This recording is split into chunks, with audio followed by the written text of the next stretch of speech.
Japan में पिछले 30 साल में चोरी नहीं हुई, कत्ल नहीं हुआ, कोई भूखा नहीं सोता। जलजले के वक्त कैंपों में सब कुछ रख दिया जाता है। कोई एक छटांक जरूरत से ज्यादा नहीं लेता। दयानतदारी में दुनिया में पहले नंबर पर हैं। अब सड़क पर करोड़ों रुपए फेंक दें, कोई नहीं उठाता। आप कंधा मारें तो सामने वाला माजरत करता दिखाई देगा।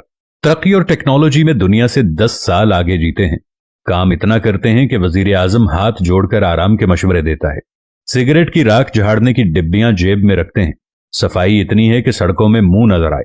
पाबंदी वक्त इतनी कि 5 मिनट ट्रेन लेट हुई तो पूरी कंपनी बंद कर दी। अखलाक इतना बुलंद कि आप हैरत से मुंह तकते रह जाएंगे। इखलास, मेहमान नवाजी और सकाफत कमाल। मोहब्बत वफा इतनी कि जापानी बीवी पूजा करने लग जाए और आपको इतना खिलाए कि मोटे होने का खौफ तारी हो जाए।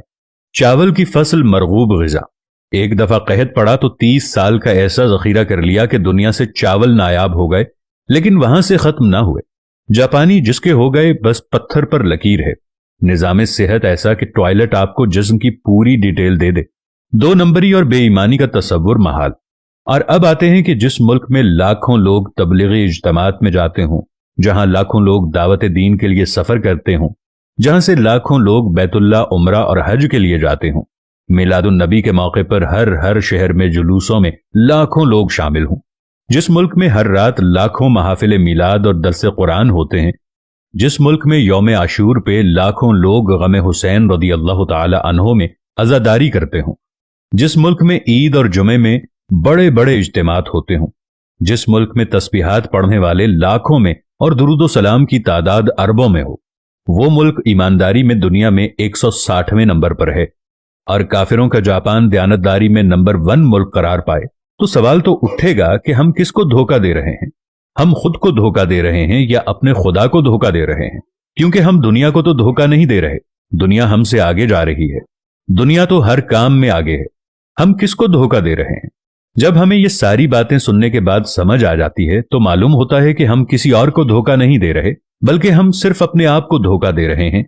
और खुदावंद करीम ऐसा मेहरबान है कि फिर भी हमें रिज़्क अता करता है। हम ऐसे मुल्क के रहने वाले लोग हैं कि जहां पर हर बिस्मिल्लाह डिपार्टमेंटल स्टोर, माशाअल्लाह करियाना स्टोर, अल्लाहू सब्जी वाला और ऐसे बहुत सारे नामों को आप रोज बोर्डों पर पढ़ते होंगे। लेकिन मजाल कि नमाज के वक्त में कोई अपनी दुकान को छोड़कर चला जाए, क्योंकि माशाअल्लाह जनरल स्टोर वाले को डर होता है कि माशाअल्लाह से कोई मुसलमान उसकी सफाई ना कर जाए, क्योंकि बिस्मिल्लाह सुपर स्टोर वाले को डर होता है कि कोई बिस्मिल्लाह पढ़कर उसके सामान की सफाई न कर जाए। यहां पर सिर्फ मुसलमान नाम के रह गए हैं। पाकिस्तानी कौम सिर्फ नाम की रह गई है। पाकिस्तान का मतलब क्या था? ला इलाहा इल्लल्लाह। हम जापान चले जाएं तो जिन लोगों को हम काफिर कहते हैं, उन्होंने कुरान में से तमाम चीजें ले ली जो हमारी मीरास थी, और हमने तमाम उल्टी चीजें उठा ली जो किसी वक्त काफिरों की मीरास थी। जिंदा दरगोर आज भी हम लड़कियों को कर देते हैं। आज भी किसी के घर में कोई लड़की पैदा हो जाए तो उसको फोन करके ये कहा जाता है कि फिक्र नहीं करनी, इंशाअल्लाह अल्लाह तुम्हें बेटा भी अता करेगा। अरे बेटे मांगने वालों, पहले अपने लिए ईमान तो मांग लो। मैं आज अपने देखने वालों के साथ मिलकर अपने रब्बुल इज्जत से यह दुआ मांगता हूं कि मेरे पाक परवरदिगार पाकिस्तान का मुस्तकबिल रोशन फरमा। मेरे पाक परवरदिगार हम तमाम इंसानों के दिलों से मैल को निकाल दे। हम 2 नंबर बेईमान लोगों के दिलों से बेईमानी निकाल दे।